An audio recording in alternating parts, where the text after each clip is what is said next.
हरिपुर गांव में रहता था एक लड़का मनीष। उम्र 18 साल, चेहरा मासूमियत से भरा, पर सोच में था बचपना। वो दूसरों को टोकता, मजाक उड़ाता और बिना सोचे समझे बोलता चला जाता। लोग कहते, अरे इसे गंभीरता से मत लो, ये तो बच्चा है। लेकिन कोई हमेशा बच्चा नहीं रहता। वक्त हर किसी को बदलता है, या तो थप्पड़ मारकर या समझ देकर।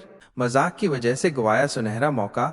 एक दिन गांव में एक एनजीओ आई युवाओं को स्किल सिखाकर शहर में काम दिलाने। सभी युवक कतार में, मनीष भी पहुंचा। इंटरव्यू ले रहे अधिकारी ने पूछा, तुम्हारा सबसे बड़ा सपना क्या है?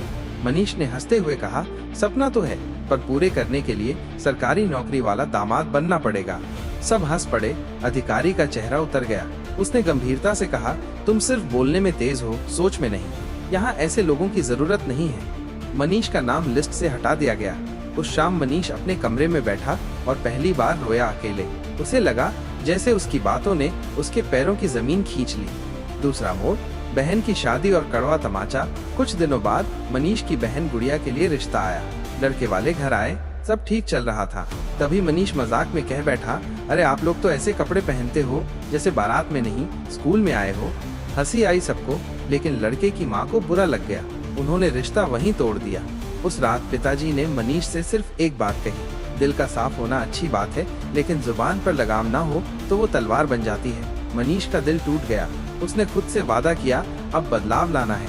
तीसरा मोड़, बदलाव की शुरुआत। 21 दिन का संकल्प। मनीष ने एक नोटबुक ली और खुद को 21 दिनों का चैलेंज दिया। कम बोलूंगा, सोच समझकर बोलूंगा और सुनूंगा सबसे ज्यादा। हर दिन किताबें पढ़ता। Think and grow rich, Swami Vivekananda के विचार, 7 habits of highly effective people. YouTube पर टेड टॉक्स और प्रेरणादायक वीडियो देखता। गांव के बड़े बुजुर्गों से बातें करता, पर इस बार सुनने के लिए, बोलने के लिए नहीं। धीरे धीरे उसके बोलने का तरीका बदल गया। आंखों में गंभीरता आ गई और सोच में गहराई। चौथा मोड़, गांव की पंचायत में मनीष की जीत। 3 महीने बाद गांव में किसानों की एक बड़ी मीटिंग हुई, जहां सरकार की नई योजना पर चर्चा होनी थी। इस बार मनीष को भी बोलने के लिए बुलाया गया। सब हैरान थे। मनीष मंच पर गया और शांत स्वर में कहा, हमारा गांव बदल सकता है, पर पहले हमें खुद को बदलना होगा। तकनीक से डरिए मत, सीखिए। और सबसे जरूरी, जो कहा जाए उससे ज्यादा जो ना कहा जाए, उसमें भी समझ छिपी होती है। तालियां बज उठी। वही मनीष जो कभी सबके लिए हंसी का पात्र था, आज सबसे प्रेरणा बन गया। अंतिम मोड़, समझदारी की नई पहचान।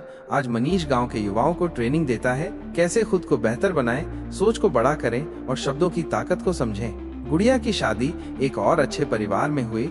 इस बार मनीष ने सब बातों को बहुत ही संयम से संभाला। उसकी डायरी की आखिरी लाइन थी, मैंने खुद को बदला और दुनिया ने मुझे नई नजरों से देखना शुरू किया। सीख, मॉरल, बोलापन मासूमियत है, लेकिन समझदारी ताकत है। सोच समझकर बोले गए शब्द कभी मजाक नहीं बनते, वे रास्ता बनाते हैं। ये स्क्रिप्ट